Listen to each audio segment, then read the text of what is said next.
Hi everybody. I wanted to make a video to give some updates for our last week of class and then to give you some more information to help prepare for the final draft that will be due or that is due this Friday. So to start off by saying thank you everyone for your patience. It is a lot of work to transition a class to online even when it's a hybrid class and already has some of the components online as well. I appreciate your patience as we have done that, and I've been trying to be accommodating and understanding for other students as well.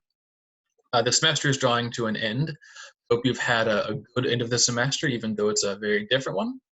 And I hope that everyone is staying safe during this time as well and is doing well despite the social distancing and despite, if you're in Michigan and many other states, the kind of quarantine that we're going through at home.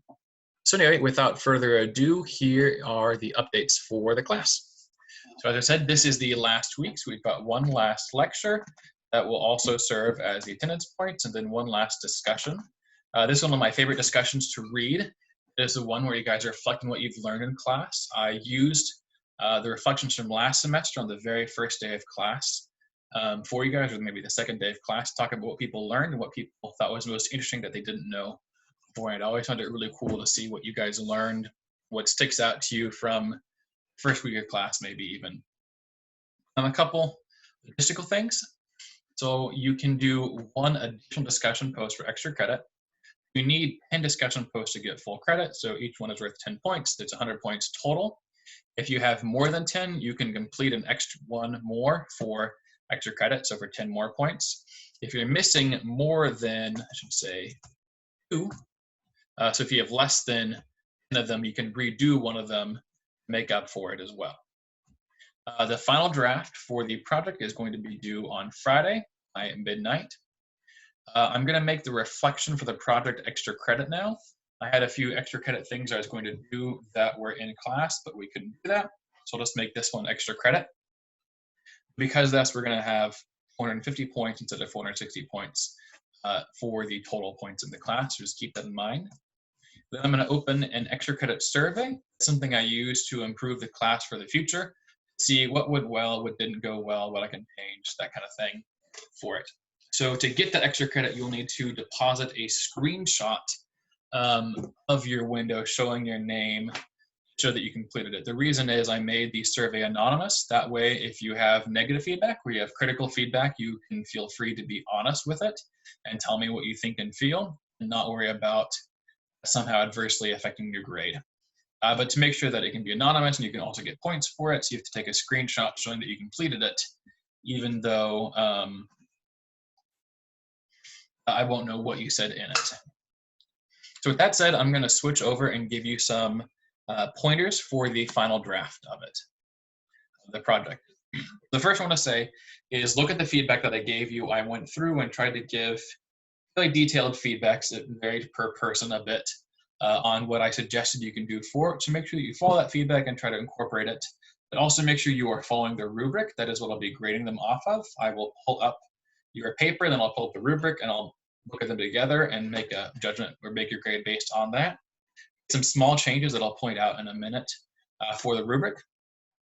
Before doing that, I'm going to keep going through here. You don't have to use the same 5 sources you found in your literature review. You can use, 3 of the 5, 1 of the 5. It really doesn't matter. I honestly will have no idea what 5 scholarly sources you chose for your literature review. It's easiest if you use the same. But if you find that a source you talked about does not help you or is kind of irrelevant to what your actual research-based resource is, you can change them up, and that's totally fine. You can have non-scholarly sources. So if you said, for example, Psychology Today or Time Magazine or the New York Times or whatever, it's fine that it doesn't count towards the 5 scholarly sources. That's an additional thing you can do. The recommendations that you are doing in the rubric or in the resource need to be relevant for parents and also specific.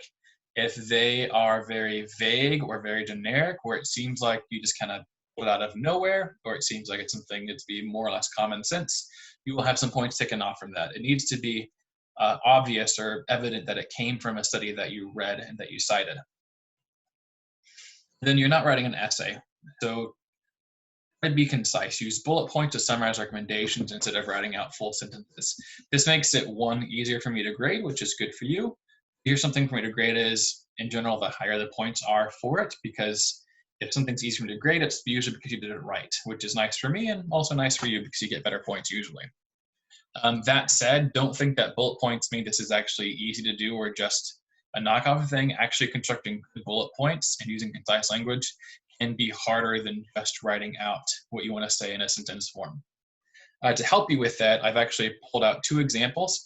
This is from a student. I don't remember which student. I literally just scrolled down through the assignment Dropbox and a student random, pulled out a random spot of what they had written in their resource and showed you how you can put it to bullet point format.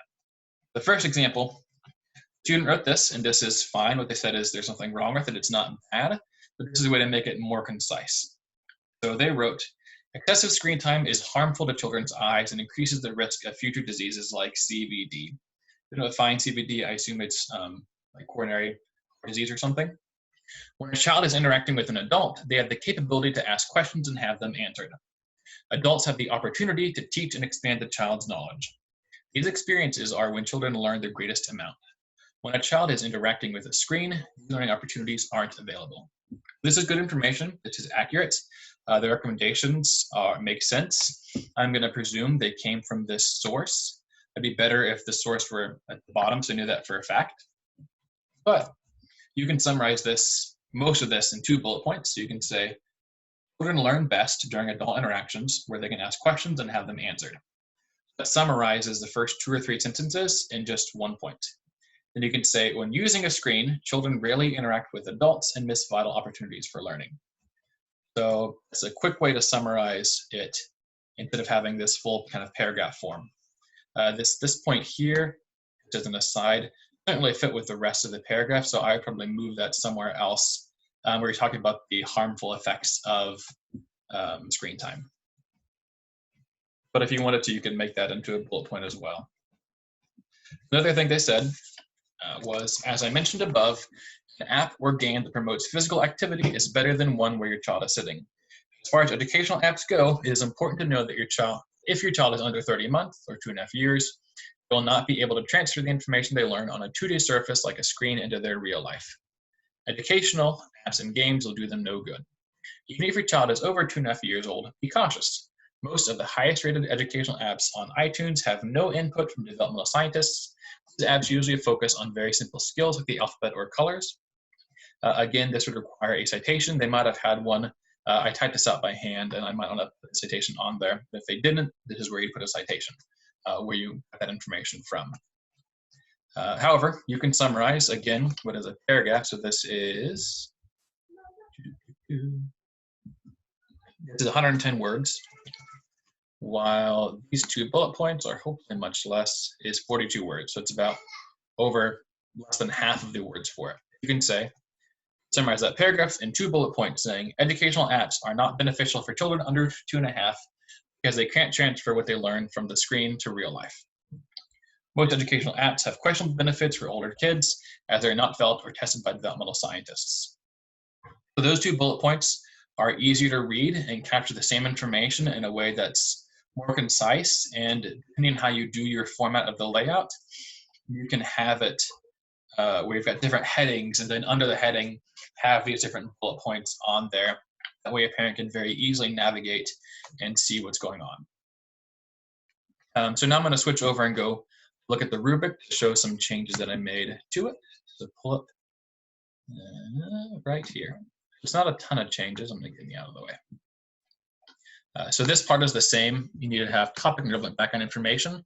Most students had this and it was fine. There was maybe 4 or 5 sources where I looked at it and I didn't actually know what you were talking about. One student did something just on 4 parenting styles, and that's not really a resource for a parent. That's not really a problem or a topic. It's just kind of a theory / an empirical basis of parenting. It's not really what this is looking for.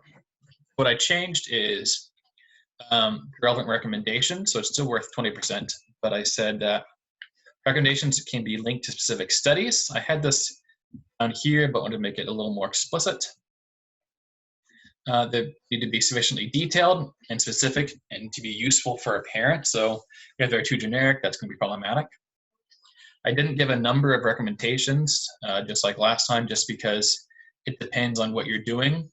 At least 3 to 5. If you do three like bullet points with more information on it. If you only have 3 like 1-line bullet points, that's definitely not enough. But if you have 3 kind of broad ideas that you expand on, that could be fine. Then on the inclusion of scholarly sources, also made sure that you have specific relevant studies are cited in the content. That means the recommendations. This can include quotes or relevant findings. So I changed this part about the findings. It used to say describe the sample size, describe the methods, things like that. I realized that would put students off on a wrong area because most parents don't really care about that. That's not very relevant for them. Instead, just make sure that you have what the variables are and what was a specific finding from the actual study that would be useful for a parent to know or that you could base off of it. And just made it clear that it's optional. If you want to use other kinds of resources, you don't have to, but you certainly can. For aesthetics, I think the biggest thing is make sure it's easy for me to read. I didn't make any changes here, but just since I'm going over it, I'll finish it off. Make sure I can read it easily and it makes sense. There's a good flow to it. There's a good logic to where your information goes. And then also for colors and stuff, I'm not very picky about this.